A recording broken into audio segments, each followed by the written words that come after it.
to a good thickness. Then what we need is panel 23. As you can see, there's a large hole in here, which we'll actually explain about later.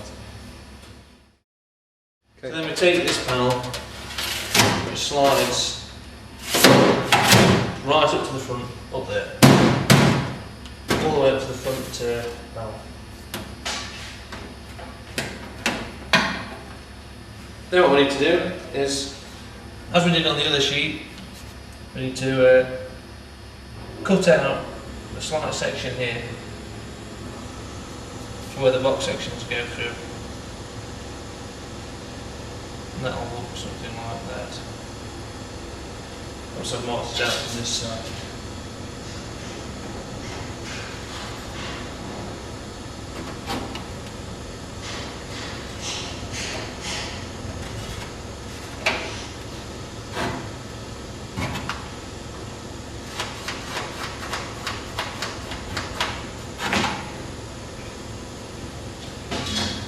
So now I'm going to remove that panel there, cut out those. Okay. So once you've cut those areas out with your gill hose, slot the panel back in and just check where you've cut it out, see if it's going to be the same as the outer panel, the side panel. And if it isn't, just file that excess away.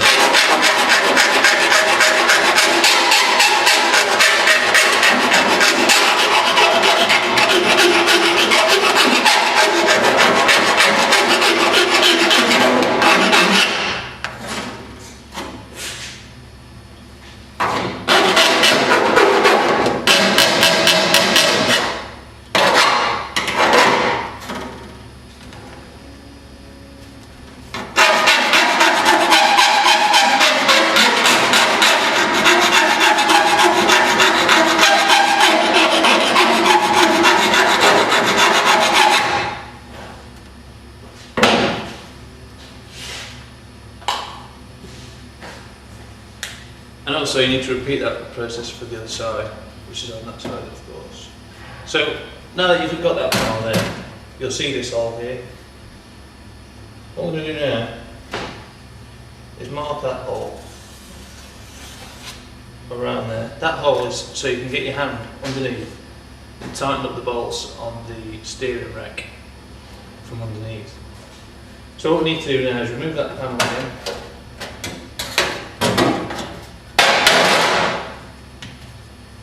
See, we've got that hole there, but we need to cut that hole all the way through the floor. So what we're going to do now is drill a hole with the pistol drill on the side, about a 12mm hole. I'm going to cut that out with a jigsaw. And then you would remove that one, cut that hole, then put panel 23 back in again. Because you've made it so thick, the floor, you have to repeat that process again. Mark around again. Same process, drill, cut with a jigsaw. Remove it again. Remove that panel. Pull the panel back in again. And same again. Just so you're just trying to cut through all those panels together, because I'm pretty sure you would struggle to cut through that sort of thickness with a jigsaw. And that will give you that hole to get your hand underneath and tighten the steering jig.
Now we've got the hole in the floor, proceed and cut the holes into the strengthener panels. Right, so I cut the circles in all your panels, both of the off-cut panels and the panel 23A. We're now going to put the other engine bay panels back in.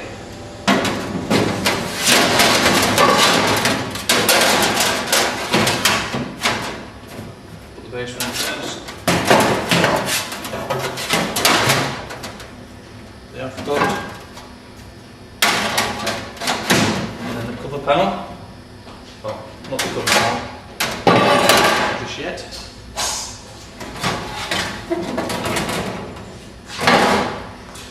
Then the other side.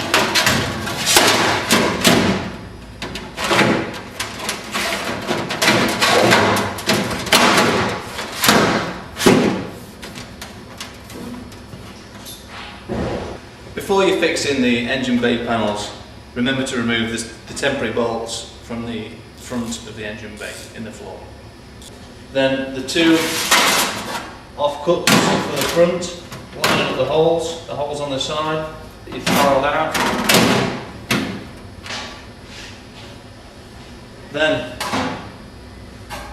the two top cover panels on the engine side bay, the other side panel, and then finally panel 23 back on top of the whole lot.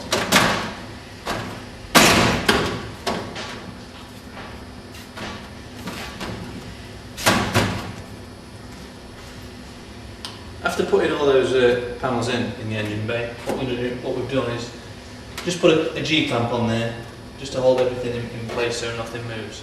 And what we're going to do next is we're going to, through the holes on the side, which you'll have seen on the side of your body, we're going to just get a few fixings. 1, 2, 3, 4 fixings just to tie everything in, and then we're going to drill all through the holes and pot rivet it all the way down the side. Okay, so we're just going to drill through the side here. Paul's going to push on it with the hammer on the other side. Rub them out. Push down and in at the same time, keep it all like that.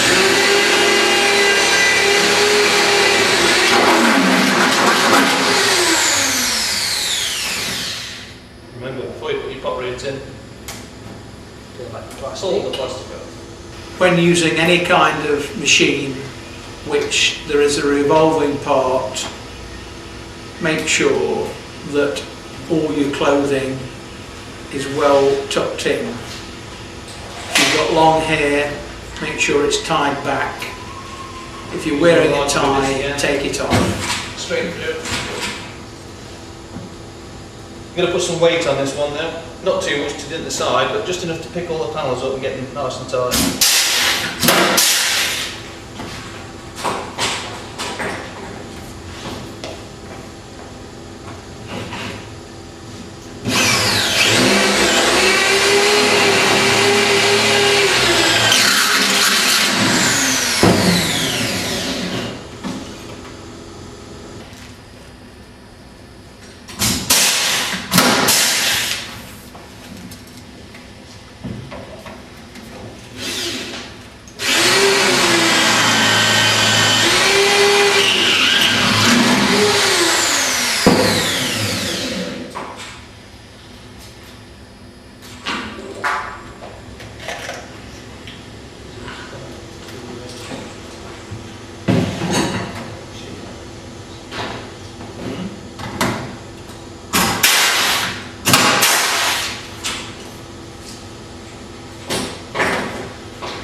That's just enough pot rivets to hold that side together while we drill all the way down the edge and pot rivet all the way down.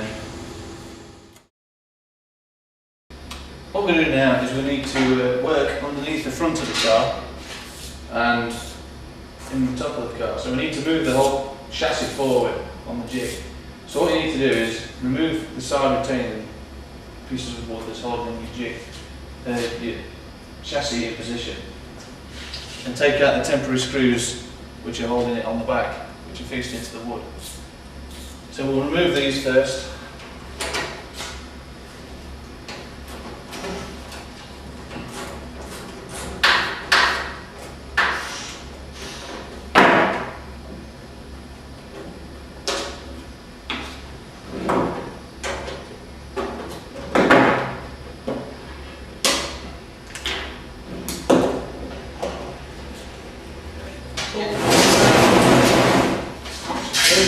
Alright? Yeah, should do that.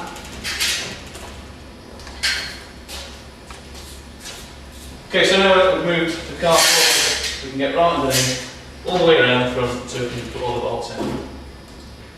The next stage is, once you've got all your panels ready, is to drill all your holes that roughly come about there. So you're going to do that from underneath. Michael's drilling the short store and he's going to do that. I must just say before you start that make sure that you really have got your safety goggles on, things, you know, may go down your neck, up your arms, anything, so just be really careful as you're doing this.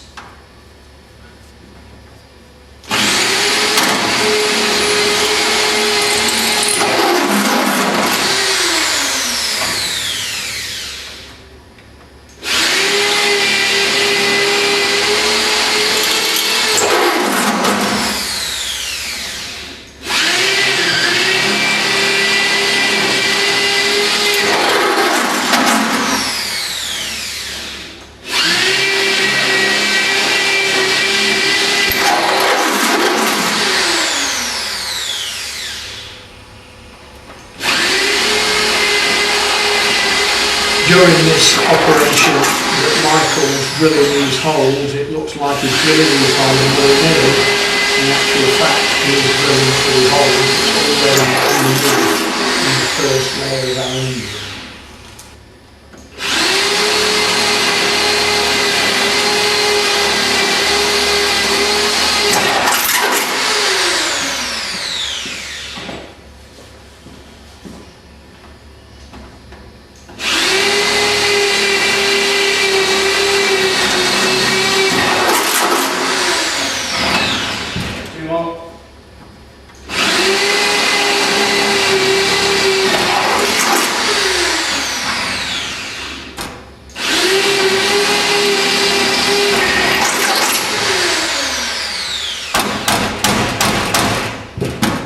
So just take your large drill again, just deburr those holes.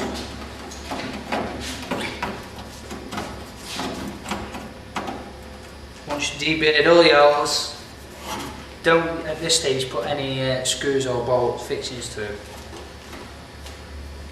So on top of these holes that you've already drilled, there's also a line of holes also from the underneath that Michael's going to drill that are in your nose cone panel here.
I think I'm right in saying that at this stage, just these front 9 holes, you can again put your 30 to 6 screw head nuts from the underside, put them in upways, like that, and then bolt them down, obviously after you've deburred them with your bearing tool. So you can see that these 9 holes, the screws are just coming through nice, so I'll just maybe pass those up. Just do more, finger tight, yeah. First, Michael. Yeah.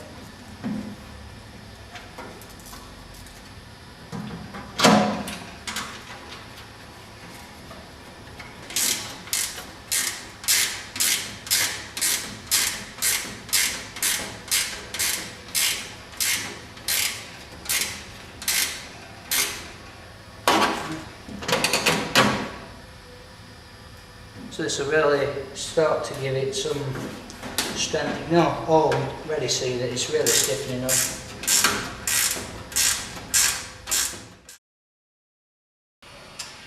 You'll see the technicians working on the car soon, and they will be referring to the aluminium box sections.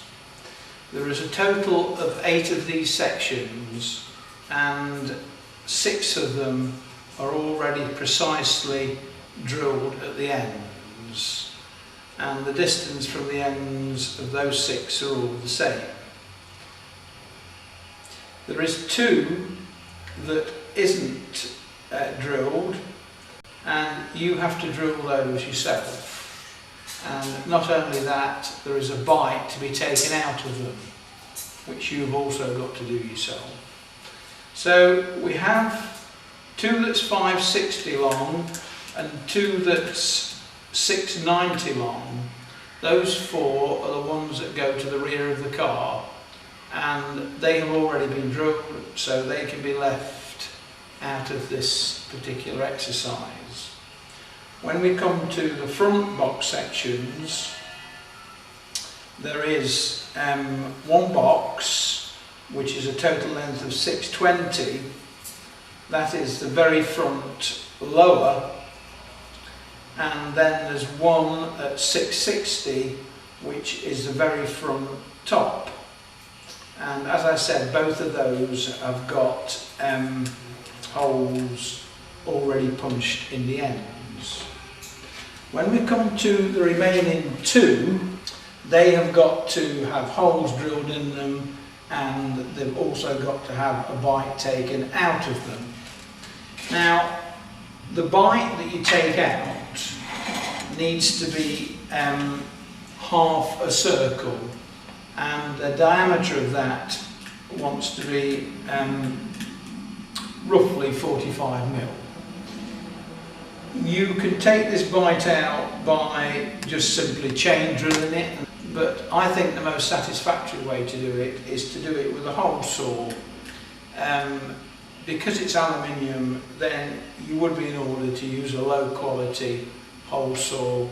You might even get away if you've only got a limited number of holes to drill with one that was intended for ordinary wood. But if I just show you how I propose that you do this, you put them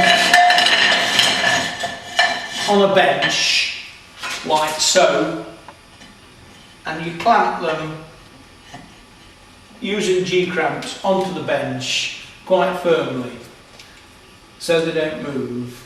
All that happens is that with your hole saw, with the centre of the saw just there, all you're doing is cutting the hole out like that.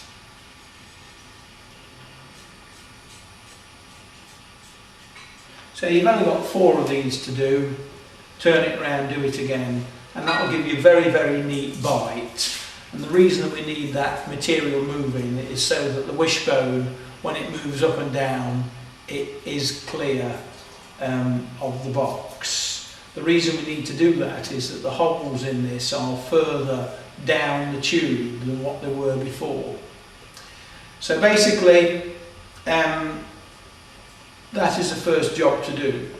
Now once you've took those bites out, that's a total of 8 bites altogether, because there's 4 ends and each end has got 2 bites. Once you've taken the bite out, turn it around the other way. The next thing we need to do is to drill the holes in.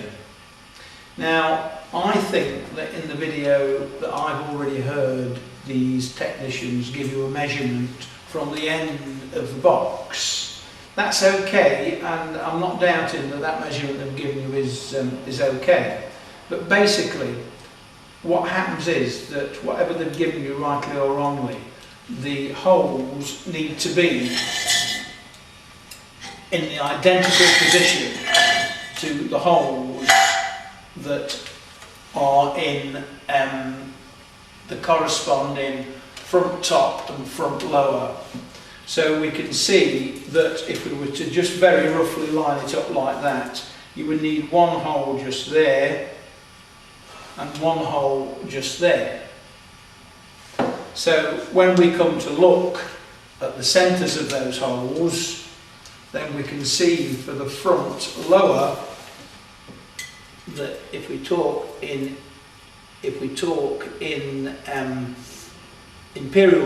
metric measurements, it is 620. So the distance between there and there is 620. So that would be then for the 620, so that is the front top one, so that would be the front, this one here at 620 would be the front top furthest back. And then when we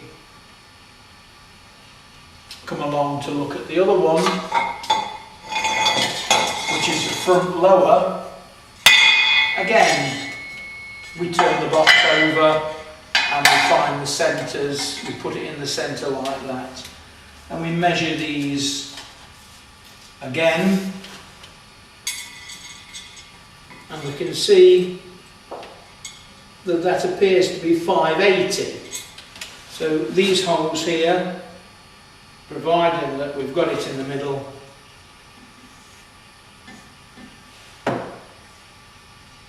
that's 580 millimetres. So next we're going to take the box section that is 620 millimetres long. You can see that. That's already been pre-punched for you from the 20mm from the end. So the first thing you need to do with this piece of box section is again find your centre line. Is actually in the centre obviously, and line that all the way around. It really does help if you line your box section all the way around. The next piece you're going to need is your 17. It's been labelled 17. This is a pre-drilled, this one. I don't know whether yours is going to be. So then you're going to take your box section, pass it through your bottom hole. Can you see that, Andy? Yeah. So you may have to file these holes out just a tad to get your box sections through, but I must just say that if you do have to file them, be really careful. Keep trying your box section in, because you want these to be a nice tight fit.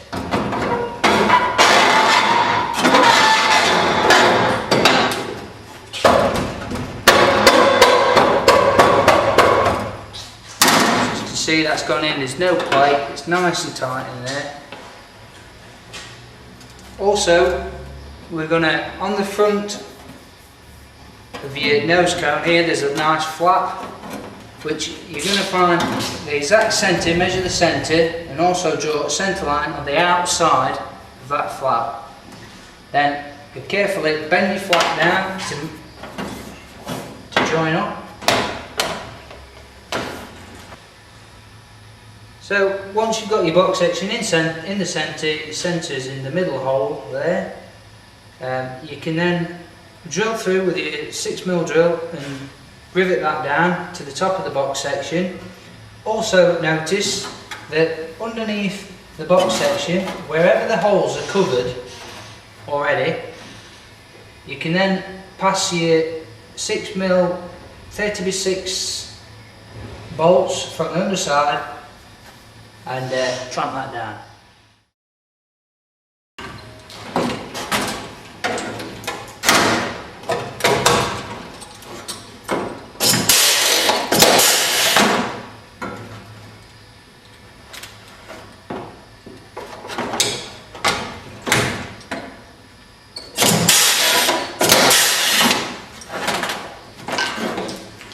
So that's the front box section now securely fixed. And what we'll do now is get the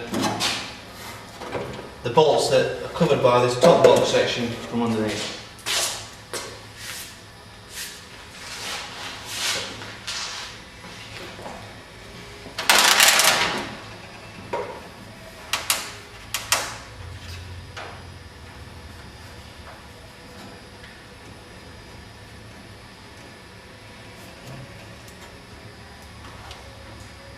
You got the screwdriver?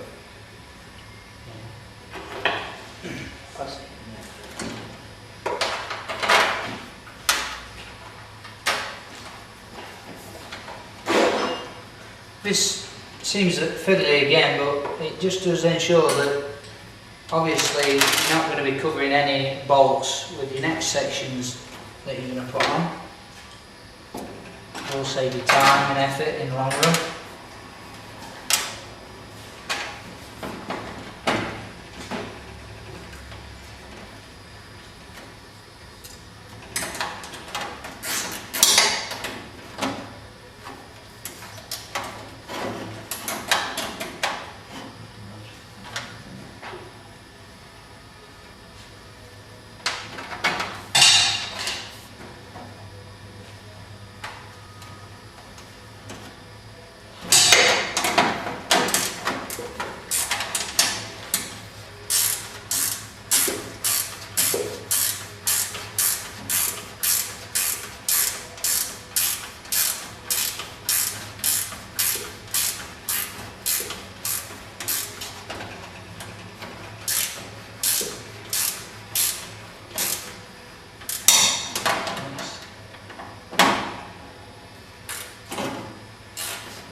See both of them, they pop out.